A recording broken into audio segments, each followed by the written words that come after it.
Alrighty. I am starting with page 205 for Erec Rex.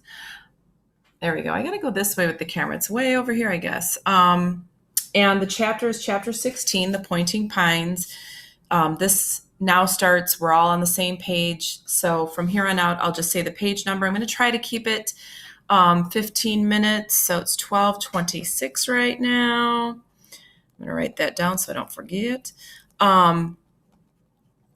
YouTube seems to like videos that are a little shorter. No one needs to hear, hello, post it. No one needs to hear me read more than 15 minutes, quite frankly. So the pointing pines. Erec wandered through the trees, staring at the pines. Most of them did have long, green finger-like points at their tops. Erec focused on one of them. Which way is Lerna? The pine did not move. Instead, a swirl of pink appeared in the dirt by his feet, growing quickly into a snail covered with red hearts. He was sure it was another letter from Tina. Her snail mail seemed able to find him anywhere when he was outside. He pulled a sheet of scented pink paper from the shell. My dearest Erec, I can't tell you how excited we all are that you're coming here, but I guess the most excited one is me. And you're going to help us? That is so amazing. We always knew you were brave, but what you are going to do is the bravest thing I can think of.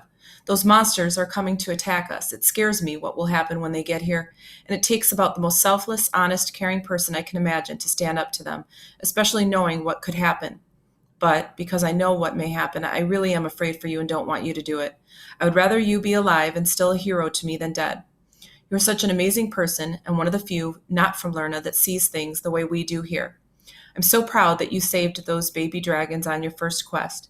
I hope you might even be able to save the rest of the baby dragons that are missing from their families. Why shouldn't I wish for that? You seem to be taking on every other problem in the world. Alpium does stink. It once was a great place. I used to live there before my family was thrown out for not being the same as everyone else.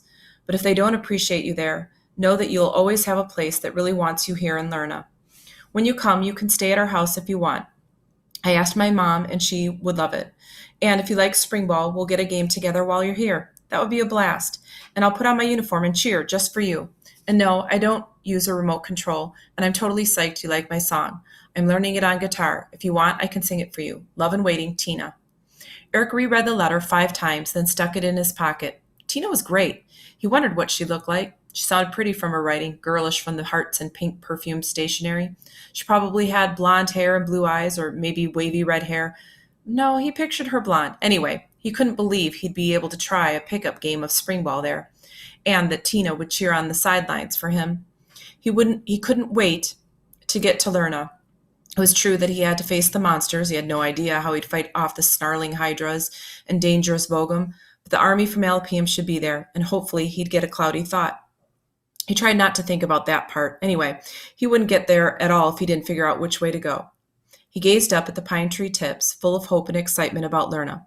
Show me the way, pines, he thought. Show me the way, I need to go. Before his eyes, the pine tree tips all started bending in the same direction, like rows of fingers pointing toward his destiny. Look, Jam, Henry, check it out. They all gazed in wonder as the pine trees bent slowly, silently, as if bowing to a king. Henry took huge strides with Erec and Jam on his shoulders. Over their heads appeared an immense dragon sailing through the air, breathing fire. Black wings flared against the blue sky. Its scales shimmered a dusky red. Wow, Erec said. That was beautiful. Look, Jam pointed. Behind some trees was a huge cavern entering a jutting, rocky cliff. Dragon territory. Henry looked ill at ease and walked faster. I'm getting hungry, he growled. Let's get out of this dragon settlement, and I'll catch us a Ginga Hoffer. It's dangerous here. They passed a rocky cave on a hill. It looked familiar. Could this be Aqua's cave? Erec felt that it was. I think I know the dragon that lives there. Henry growled quietly, not wanting to attract attention. Thinking you know a dragon won't save you from it. Let's get out of here. He raced through the woods, trees whizzing by in a blur. Erec and Jam had to duck low on his shoulders and not get whacked in the head by stray branches. Eventually, Erec heard loud music ahead. Yes, he was sure it was music, a sign of civilization. Lerna. He sighed with relief. Maybe he could find Tina's house in time for dinner, and he wouldn't have to eat spit-roasted Ginga Hoffer. As they grew closer, they could see the spires and turrets of a village. The music, which sounded like it came from a carnival, grew louder as they approached. There must have been a special event going on. Maybe it was a parade in his honor. Tina did know he was coming. Circus music flowed from a big red and white striped tent filling the town. The streets were desolate, except for one passing car that was jammed with about 20 people. It seemed like everyone was in the tent watching some show. They walked through a folded fabric opening, and all heads turned to look at them. Someone ran from a giant ring on the floor in front of them. Eric kept walking, barely noticing that he, Jam, and Henry had stepped into the ring. Suddenly, spotlights were on them. A mass of balls rolled onto the floor, trying to get a look at the crowd. Eric was blinded by the spotlight and he stumbled on the balls. He fell into Henry, who knocked over Jam. The audience was laughing and applauding as he tried to get up, but he slipped on a mat covered with soapy water. He fell, his face splashing into a bucket of water someone shoved there at the right moment. The audience roared with laughter. Eric was not sure what was going on. It all happened so fast. Henry said, "This is a clown settlement. Unless Lerna is only clowns, this ain't it." Eric squinted into the audience. Everyone's skin had a white sheen and circles of bright makeup. This wasn't Lerna. Tina wasn't a clown, that was for sure. He wondered if the clowns might help him find his way, but they were having too good a time laughing at him, and he did not trust them. It was time to get out and keep going toward Lerna. The three stumbled toward the exit, but before they got there, each was hit square in the face by a gigantic pie. Eric blinked, and huge chunks of pie fell to the floor. He wiped another chunk off his cheek and licked it. It was chocolate cream pie, and it was good. He scooped the large chunks off his face and ate them. He picked the rest of the tin off the floor. It was better than Ginga Hoffer anyway. Outside the tent, Jam produced white cloths for everyone to clean their faces with and found more berries and edible leaves. Eric looked up at the pine trees, asking them in his mind which way he should go. At first there was no response, but after he concentrated and relaxed, the pines began to bend, pointing in the same direction as before. Henry helped Eric and Jam back onto his shoulders and started off. They trudged through the woods at breakneck speed. "Thanks, Henry," Eric said. "I would have never made it to Lerna in time on my own." Through the trees, Eric could see a building on a distant hill. Suddenly, the whole building sprang into the air on four thick, wiry legs. It fell onto one pair of feet, then the other, and in this way it leaped and hopscotched down the hill and across a field. "Look at that," Eric pointed. Jam squinted. That would be a Vulcan store, sir. Hard to spot those are. Before the magic net was invented, very few people could buy things from them. They're hard to find when you need one, and they can be a nightmare to track." The store leapt over a book and bounded out of sight. "I wonder if that is where my mom bought our alarm clock, toaster, toothbrush, and coat rack." "If they are animated objects, then likely yes, but she probably ordered online. Vulcan stores prefer otherness, but one can occasionally find them in Alpium or Air. On rare occasions, they have been seen underwater in Ashona as well." Henry stopped so suddenly that Eric and Jam shot from his shoulders into the leaves and bushes on the forest floor. Henry sniffed. "I smell dinner. I'll be back." In 5 minutes, he returned with an ugly carcass slung over his shoulder. The Gingelhofer looked like a gigantic crab with one large protruding eye and a huge circular mouth with rows of sharp teeth. Its body was round and 6 feet across. Jam raised his eyebrows. "How did you catch that thing so fast?" Henry reached into his pocket. "I used these as bait. Never fails." He pulled out a few marshmallows. With the help of a large stone, Henry soon cracked the Gingelhofer open and began stuffing large handfuls into his mouth. "Have some," he said. No thanks," Eric said. Jam nodded briskly. "Not hungry anymore, kind sir." There was a stirring in the bushes, then a loud snorting sound. Leaves thrashed and a guttural noise filled the air. "Hrunk! Hrunk! More!" Two huge bulls appeared behind the leaves. When they stepped forward, Eric could see they had giant, hairy human legs. One wore something that resembled a red, skin-tight bathing suit, and the other white cotton underpants. Minotaurs. Eric remembered the Minotaur that attacked the kids at a party in the Agora. Luckily, he had gotten a cloudy thought then and stabbed it in the eye with a shard of glass. But there was no glass here, no cloudy thought, and the Minotaurs looked hungry. They pawed the dirt with their human feet and waved their hoofed front feet in the air. Henry did not look concerned. "Hey, fellas, leave these guys alone. This is Erec Rex here. He saved King Piter. We all owe him one." The The Minotaurs did not look impressed. They snorted again and charged. Erec and Jam jumped and ran behind Henry, who lifted them onto his shoulders. He kicked the Minotaurs away with his foot. "Dumb animals, let's get going." He took off across the forest with huge strides.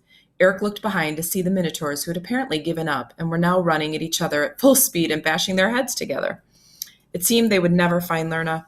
"How big is Otherness?" Erec asked. "It's huge," Jam said, "although I admit I have never been here before, sir. It's all protected wilds and for the creatures that long ago were exiled from Upper Earth, and then from the kingdoms of the Keepers." "So, are we on Upper Earth then?" Erec was confused. "In a sense. Alapim is smaller, up in the Himalayan mountains. There's a golden dome of mist around it that keeps anyone that is not familiar with magic from seeing or entering it, and it keeps the climate nice too. Otherness is spread through parts of Nepal, Tibet, up through the mountains of China and part of Russia. It is an area where Upper Earth people can't go. Either the wilderness is too rough in those parts, or Boscania put spells on those lands to keep people away." "And where's Ashona?" "Why, in the Pacific Ocean, sir, of course. Another protected area. And Eorth is underground, with segments under each of the Earth's 7 continents. Very large indeed." Great. If Otherness was that large, they would never get to Lerna, let alone in time to save the twins and stop the monsters. Finally, Erec saw clusters of mud-colored huts amid some hills.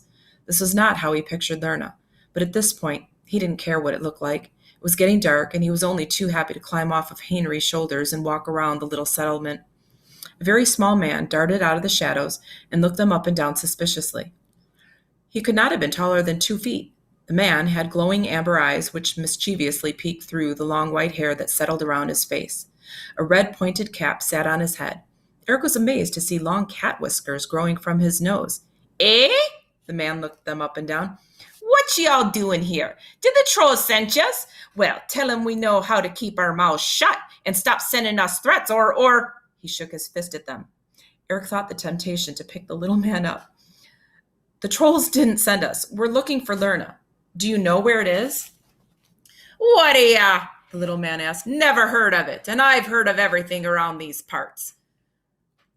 "Which ain't much." Another little man with a pointed blue hat, cat whiskers, and glowing amber eyes poked his head around the corner. He ran to Erec, Jam, and Henry and looked them up and down, shaking his head in disgust. "They're biggies, all right, and no tails on 'em either. Let's take them to our biggies then, see what cooks up." The 2 small men led Erec, Jam, and Henry into the cluster of mud huts.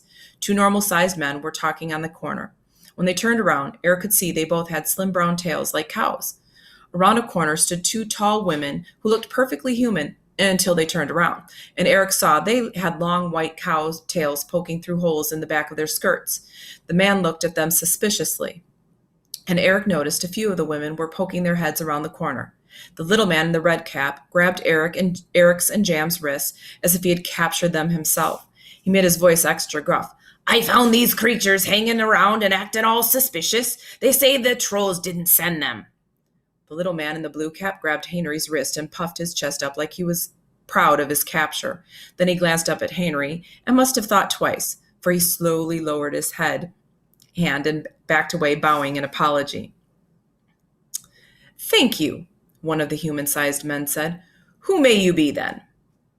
"Just travelers," Jam said. "We are looking for a city called Lerna. Do you know where it is?"